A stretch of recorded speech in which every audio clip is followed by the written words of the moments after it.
Salam pemirsa CPN semua, kembali lagi bertemu di dalam pembahasan buku Yesus Nama di Atas Segala Nama. Buku ini diambil dari tulisan Nyonya Ellen G. White. Buku ini memberikan kita banyak sekali pelajaran yang akan kita dapatkan di dalam buku ini. Dikatakan di sini bahwa dalam tulisan lain, Yesus adalah Alfa dan Omega, pemberi setiap pemberian yang baik dan sempurna, dan pemikul beban besar kita. Kepada orang yang bimbang di antara kita, dia menuliskan tentang seorang yang merupakan pusat daya tarik yang agung. Kepada mereka yang hancur oleh dosa, dia menawarkan juru selamat yang sempurna, perantara yang agung, perantara yang maha kuasa, dan kapten keselamatan kita. Baik, pelajaran sangat menarik yang diberikan oleh buku ini. Dikatakan bahwa Yesus adalah Alfa dan Omega, pencipta langit dan bumi. Dia yang memberikan setiap pemberian yang baik untuk kehidupan kita. Apapun yang diberikan, itu adalah terbaik untuk kehidupan kita. Di saat kita sedang hancur, maka kita akan menemukan dia pada saat kita datang untuk mendekat kepadanya. Karena dialah pusat daya tarik yang agung yang membawa kita kepada satu kegembiraan.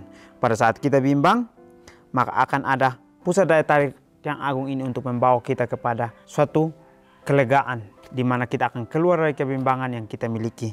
Dan kehancuran kita, dia menawarkan satu kesempurnaan, di mana dialah perantara akan kesempurnaan itu. Sehingga kita bisa memiliki perantara yang membawa kita kepada keselamatan, dan juga dialah kapten yang akan menuntun kita kepada jalan kekal itu. Jadi kita semua dapat belajar di sini bahwa Yesus nama di atas segala nama, berarti dialah yang harus kita dengarkan, dialah yang harus kita ikuti. Karena pada saat kita ikuti bersama dengan dia, maka kita bisa untuk melewati semuanya. Pelajaran kita kali ini judulnya adalah awal segala kebenaran. Ayat intinya terambil dalam Yohanes 1 ayat 14. Firman itu telah menjadi manusia dan diam di antara kita, dan kita telah melihat kemuliaannya, yaitu kemuliaan yang diberikan kepadanya sebagai anak tunggal Bapa, penuh kasih karunia dan kebenaran. Di dalam Kristus, keilahian dan kemanusiaan digabungkan. Keilahian tidak diturunkan menjadi kemanusiaan. Keilahian memegang tempatnya, tetapi kemanusiaan dipersatukan dengan keilahian, mampu bertahan dari ujian godaan yang paling sengit di padang belantara. Pangeran dari dunia ini mendekati Kristus setelah puasa panjangnya, ketika dia sangat lapar dan menyarankan dia untuk memerintahkan batu menjadi roti. Tetapi rencana Tuhan yang direncanakan untuk keselamatan pria dan wanita mewajibkan Kristus harus mengenal kelaparan dan kemiskinan, dan setiap tahap pengalaman umat manusia dia bertahan dari pencobaan. Melalui kekuatan yang dapat dimiliki oleh umat manusia, dia memegang tahta Tuhan, dan tidak ada dari antara pria ataupun wanita yang tidak dapat memiliki akses kepada bantuan yang sama melalui iman di dalam Tuhan. Setiap pria dan wanita dapat mengambil bagian dalam kodrat ilahi. Tidak ada jiwa yang tidak dapat meminta pertolongan surga dan setiap pencobaan dan ujian. Kristus datang untuk mengungkapkan sumber kuasanya, agar manusia perlu bergantung kepada kemampuan manusia yang tidak dapat menolong apa-apa. Baik, pelajaran kita memberikan kita pelajarannya. Dikatakan di sini bahwa awal sumber kebenaran awalnya adalah pada saat kita ingin untuk mencari Tuhan, maka kita harus dekat kepada Dia, karena firman itu sudah menjadi manusia dan diam di antara kita. Kita telah melihat kemuliaannya. Jadi contoh-contoh yang kita sudah pelajari di dalam kebenaran, itulah yang harus kita tinggal di dalamnya. Karena melalui itu kita bisa melihat akan kemuliaan itu. Karena kita akan melihat bahwa Bapa kita sendiri adalah yang penuh kasih karunia dan kebenaran itu. Sehingga pada saat kita ingin untuk dekat dengan dia, maka dia akan membawa kita kepada suatu kegembiraan, suatu kesenangan yang kekal itu. Kita semua ingin untuk mendapatkan kesenangan itu.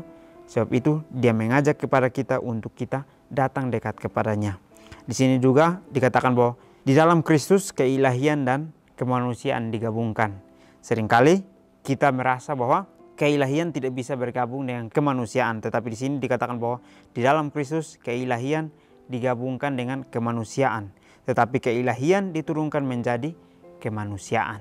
Jadi sangat menarik ya. Keilahian memegang tempatnya, tetapi kemanusiaan dipersatukan dengan keilahian, mampu bertahan dari ujian dan godaan yang paling sengit di padang belantara. Jadi ujian-ujian yang kita dapatkan itu adalah ujian manusiawi, tetapi keilahian yang kita miliki adalah dialah yang akan menuntun kita untuk memilih sesuatu hal yang benar. Tetapi kembali lagi, pilihan adalah di dalam kehidupan kita masing-masing sebagai manusia. Apakah kita ingin untuk memilih keilahian itu menjadi kebenaran kekal dalam kehidupan kita atau tidak? Pada saat kita memilih kebenaran itu menjadi kehidupan kekal kita, maka kita akan bisa bertahan untuk melewati setiap ujian godaan yang paling sengit sekalipun. Di padang belantara kita bisa untuk melewatinya. Tetapi pada saat kita tidak bisa untuk melewatinya, berarti kita sedang mengikuti akan sifat kemanusiaan kita sendiri tanpa bergantung kepada keilahian yang sudah diberikan oleh Tuhan itu. Pangeran dunia ini mendekati Kristus setelah puasa panjang ketika dia sangat lapar dan menyarankan dia untuk memerintahkan batu menjadi roti. Ini kita melihat bahwa ini ujian dari kebenaran yang Tuhan miliki. Jadi di mana pada saat dia diuji di Bukit Golgota, dia harus mengalami sifat kemanusiaan yang sebenarnya, sifat kemanusiaan yang 100%. Sehingga pada saat dia diuji dengan puasa panjang, dia dicobai dengan harus merubah batu itu menjadi roti supaya dia bisa makan. Tetapi apa yang dia katakan? Tetapi Tuhan berfirman, manusia tidak hidup dari roti saja, sehingga dia bisa untuk melewati akan rasa lapar itu. Dia merasakan apa itu kelaparan, dia merasakan apa itu kemiskinan di dalam kehidupannya. Dia adalah 100% kemanusiaan dan juga 100% keilahian. Tetapi kita lihat di sini dia ingin untuk mengambil rupa manusia, datang untuk memberikan kita contoh. Kenapa kita tidak mengikuti rencana Tuhan itu? Tetapi rencana Tuhan yang direncanakan untuk keselamatan pria dan wanita mewajibkan Kristus mengenal kelaparan dan kemanusiaan dan setiap tahap pengalamannya umat manusia. Jadi Tuhan datang untuk memberikan kita pengalaman bagaimana dia bisa melewati semuanya. Jangan pernah kita mengatakan bahwa karena dia Tuhan. Tetapi kita harus mengerti bahwa dia 100% manusia, 100% memiliki roh keilahian itu. Jadi dia 100% manusia berarti dia bisa untuk jatuh. Tetapi karena pilihan dia menentukan bahwa dia datang untuk merancangkan sesuatu keselamatan untuk kehidupan kita. Sehingga marilah kita memilih bahwa Tuhan sudah memberikan kita pengalaman itu, maka kita harus bisa untuk mengikuti akan pengalaman itu. Dia bertahan dari pencobaan melalui kekuatan yang dimiliki oleh umat manusia. Jadi Tuhan bertahan dengan kekuatan yang kita miliki sekarang. Dia bisa untuk melewatinya. Kenapa kita tidak bisa? Kembali lagi, kita harus mengerti apa itu kebenaran sebenarnya. Maka kita akan bisa untuk melewati ujian-ujian yang akan kita dapatkan di dalam Tuhan. Tuhan memegang akan tahta ilahi itu. Sehingga dia melakukan rencananya itu dengan secara matang untuk memberikan pengalaman kepada kita. Kita tidak bisa melihat bahwa keselamatan itu hanya diberikan untuk orang-orang yang melakukan kebenaran saja atau orang-orang yang jahat saja. Tetapi semua diberikan kepada kita untuk kita belajar. Bagaimana pengalaman Tuhan untuk berjalan di dalam Bukit Golgota itu. Kita dapat melihat bahwa itu sangat luar biasa. Contoh-contoh yang akan kita dapatkan. Banyak sekali perumpamaan-perumpamaan yang diberikan kepada kita untuk kita mengerti bahwa hidup dengan Tuhan adalah suatu ketergantungan yang tidak bisa bergantung kepada kemanusiaan yang tidak bisa berbuat apa-apa. Tapi kita harus bergantung kepada kemanusiaan yang diberikan kuasa ilahi itu. Sehingga kita bisa berjalan dengan kehendak Tuhan. Mereka yang ingin menang harus mempertaruhkan setiap kekuatan diri mereka. Mereka harus bergumul di atas lutut mereka di hadapan Tuhan untuk kekuatan ilahi. Kristus datang untuk menjadi teladan kita dan untuk memberitahukan kepada kita bahwa kita dapat mengambil bagian dalam kodrat ilahi. Dengan cara bagaimana? Dengan melepaskan diri kita dari kebobrokan dunia ini yang muncul melalui hawa nafsu. Iblis tidak menang atas Kristus. Dia tidak menginjakkan kakinya ke atas jiwa penebus. Dia tidak dapat menyentuh kepala sekalipun berhasil melukai tumit. Kristus melalui teladannya sendiri membuktikan bahwa setiap pria dan wanita dapat berdiri teguh dalam integritas. Manusia dapat memperoleh kekuatan untuk melawan kejahatan. Kekuatan yang tidak dapat dikuasai oleh bumi, maut maupun neraka. Suatu kuasa yang akan menempatkan mereka di mana mereka dapat menang seperti Kristus menang.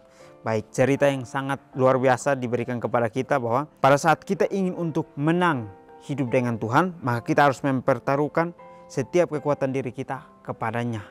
Karena pada saat kita bergumul untuk hidup dengan Dia, maka lutut kita lah yang kita gunakan untuk datang di hadapan Dia untuk memiliki kekuatan ilahi itu. Kita tidak bisa untuk hanya melihat dan mendapatkan contoh saja dalam pengalaman, tetapi kita harus melakukan pengalaman yang sama seperti yang Yesus lakukan. Baru kita bisa untuk memiliki kekuatan ilahi itu. Tidak ada manusia yang bisa spontan untuk mendapatkan akan kekuatan itu, tetapi harus ada usaha dari diri kita untuk mengenal kebenaran. Maka barulah kita bisa untuk mendapatkan kebenaran itu. Kristus datang untuk menjadi teladan kita dan untuk memberitahukan kepada kita bahwa dapat mengambil bagian dalam kodrat ilahi. Tuhan datang ke dunia ini. Dia memberikan kita contoh bahwa tidak ada satupun dari kita yang tidak bisa untuk mendapatkan kodrat ilahi itu.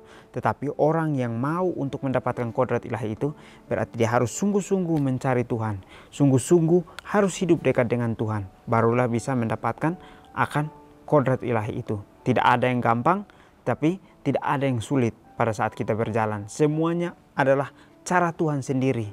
Ada cara yang cepat, ada cara yang lambat. Tetapi semuanya adalah pilihan kita. Apakah kita mau memilih cara cepat untuk dekat dengan Tuhan, atau kita memilih cara lambat mengikuti akan kemauan kita. Kembali lagi, Tuhan sudah datang untuk kehidupan kita. Marilah kita memilih untuk dekat kepadanya. Karena melalui kita dekat kepadanya, kita bisa memiliki kebenaran yang seutuhnya itu. Dengan cara bagaimana kita bisa dekat dengan Tuhan? Dengan melepaskan diri kita dari kebobrokan dunia yang muncul melalui hawa nafsu. Karena keinginan hati kita seringkali yang membawa kita kepada kehancuran. Sehingga Tuhan datang memberikan kita pengalaman bahwa dengan cara kita melepaskan diri kita dari dunia ini, maka kita bisa melepaskan diri kita dari setiap keinginannya keduniawian. Sehingga kita bisa untuk memiliki kodrat ilahi itu. Jadi semua bisa memilikinya pada saat dia meninggalkan akan sifat manusia yang aslinya, yang mementingkan diri, yang memiliki kesombongan, yang memiliki rasa acuh tak acuh terhadap sesamanya. Itulah yang Tuhan inginkan untuk kita tinggalkan. Kita datang hanya dekat kepada Dia sendiri. Dia tidak dapat menyentuh kepala sekalipun berhasil melukai tumitnya. Contoh yang Tuhan sudah berikan, dia datang melakukan setiap pencobaan itu dengan sempurna. Dia melewati setiap ujian itu dengan sempurna. Tetapi hanya tumitnya yang terluka.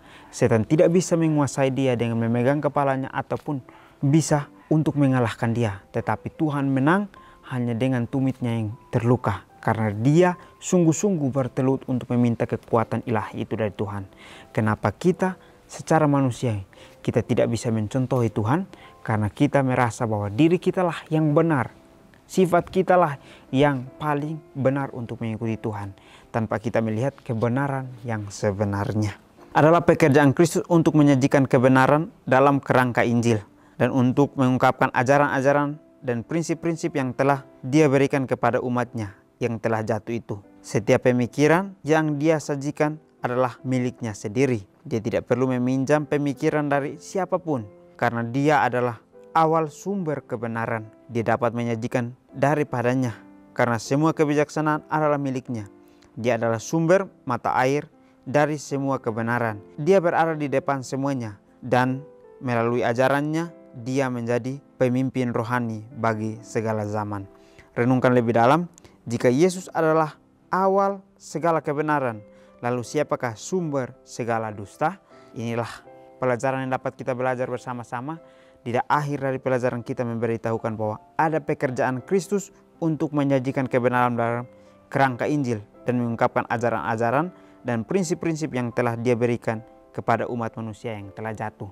Tuhan datang dengan misi untuk memberitahukan kepada manusia bahwa Dia memiliki satu pekabaran yang harus kita lakukan, yaitu pekabaran Injil itu kepada semua orang.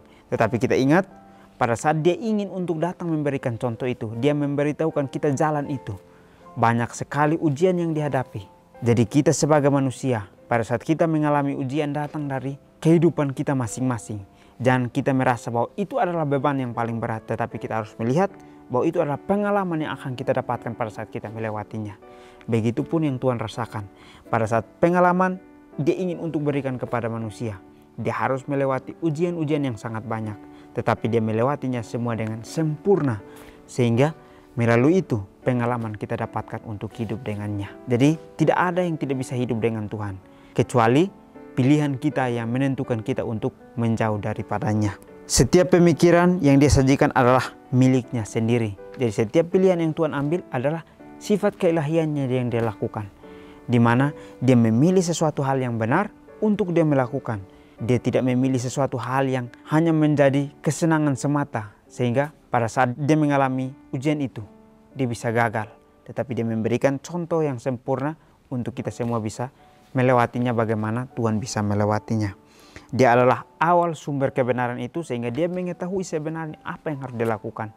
Dia melakukan sesuai dengan rencana dia, sehingga rencananya boleh berhasil, kita semua dapat memiliki pengalaman yang dia berikan itu.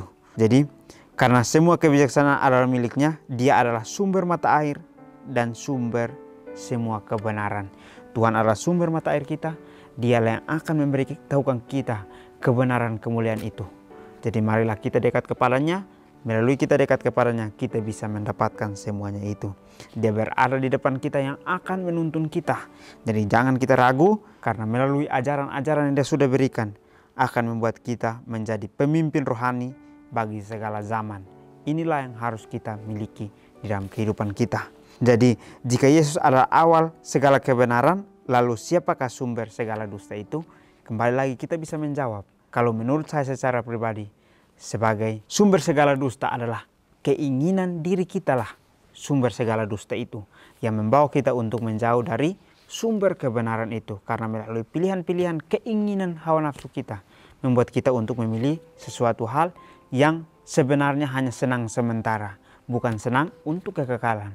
Karena pada saat kita ingin untuk mendapatkan kesenangan kekekalan itu, maka melalui sumber kebenaran itu kita bisa memiliki semuanya.